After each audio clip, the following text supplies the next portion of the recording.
ভিডিওতে যে দৃশ্যটি দেখছেন তা কোনো যুদ্ধ বা দাঙ্গার চিত্র নয়, বরং এটি একটি সনাতনধর্মী আচার বা উৎসব, যে উৎসবের মাধ্যমে হিন্দু ধর্মীয় দেবী দুর্গাকে প্রসন্ন করার চেষ্টা করে থাকে হিন্দু ধর্মাবলম্বীরা।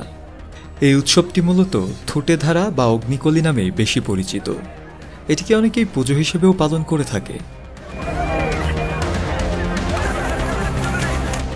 গেল কিছুদিন আগেই বেঙ্গালুরুর কাতেল শ্রী দুর্গা পরমেশ্বর মন্দিরে এই বার্ষিক উৎসবটি অনুষ্ঠিত হয়েছে।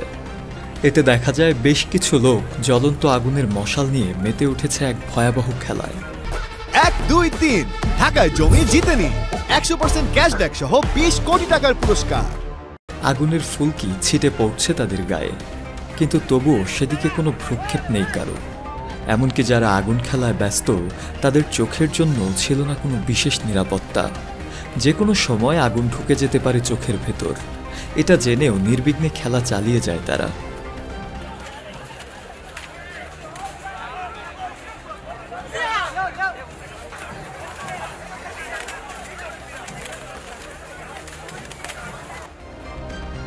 এছাড়াও আরও বেশ কিছু সনাতনধর্মী রীতিনীতি মেনে উৎসবটি পালন করা হয়।